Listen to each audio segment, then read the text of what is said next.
You're in a wooded area.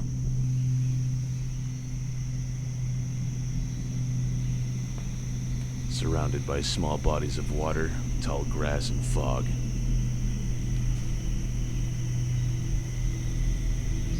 With only one clear objective.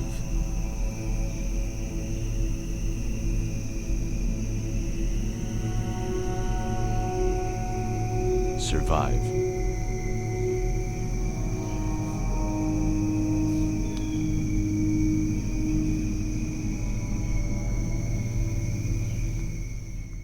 Indie games, we're all familiar with them. Everyone has at least one or two that they hold dearly to their hearts just because of the nostalgia it brings them.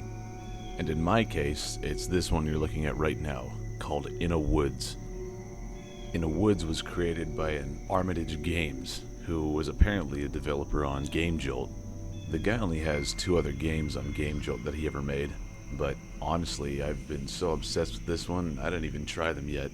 And funny enough, according to his website, this one was also made for a 48-hour game jam. Alright, let's dive into the game. Starts out pretty straightforward. You spawn by a fire with nothing but a hunting rifle. And actually, as far as that goes, that's pretty much all the instructions you're given. Other than the ammo count, thirst meter, and hunger bar, but I'll get to those later. For as simple as this game might seem, the environment's pretty damn good. Kinda makes the land feel vast and gives you a sense of being lost, even though there's pretty nondescript concrete walls surrounding you, but whatever. First thing I want to get out of the way is weapons. There's only 2 of them. Just a hunting rifle with scope or a hunting rifle without scope. Personally, I prefer the one without the scope, just because I can see more, but you'll mainly see me use the scoped one for the video. And naturally, if there's a gun, there's combat. The combat's pretty simple. All you gotta do is shoot at whoever's shooting at you. But there is a catch. I've noticed in at least my time of playing it, it almost feels like their numbers grow as you progress throughout your survival. And you might spend a pretty good deal of your time looking for them. That's if they don't find you first, of course. It's also worth mentioning that the AI isn't entirely stupid in this game. Now, don't get me wrong, they will hold still at times, but sometimes they'll just book it towards you and you won't even know it. And if you sit in one spot too long, they actually throw grenades to get you out of them. Killing enemies is extremely crucial to your survival. Remember that ammo count?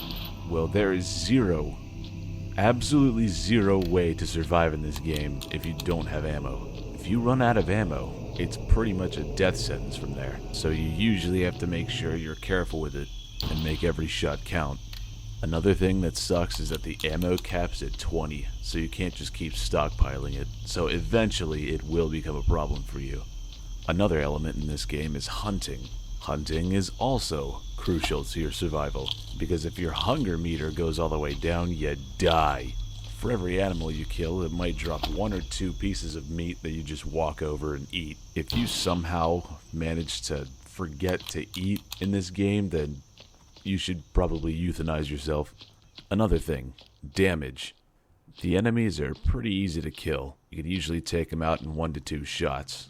And don't forget, headshots are a thing in this game, so use that to your advantage. However, if you get hit, your screen will pulse red and you'll bleed everywhere, leaving a giant trail behind you. And believe me when I say this, you don't want to get hit.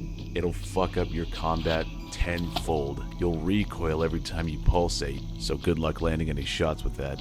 To get rid of this, all you have to do is stand by a fire, which took me months to figure out. Another thing you'll probably notice is your stamina bar, or your thirst meter. If you run a lot, it'll deteriorate, and to refill it, just take a dip in the pool, and it'll refill itself. And like I said before, your goal in this game is to survive. So there's not really an end to the game as much as the game's just waiting for you to die, so it'll keep throwing enemies at you until it happens. But that's pretty much the long and short of it. INNAWOODS is a very small indie game, but there are 2 other game modes, but I won't talk about them in case you want to explore for yourself. If you want to play the game for yourself, it's in the description below on GameJolt. It's a free download, so happy hunting. And as usual, thanks for watching. There's more content to come if I could think of what else to make a video on, but... Oh, side note, I got a pretty big amount of views on the Sub Rosa microdoc, and I'm now up to 25 subscribers, which might not be a big deal for you, but in my head, that's like almost the entirety of the Sub Rosa community, so that's pretty cool. So thanks again, and I'll see you in the woods.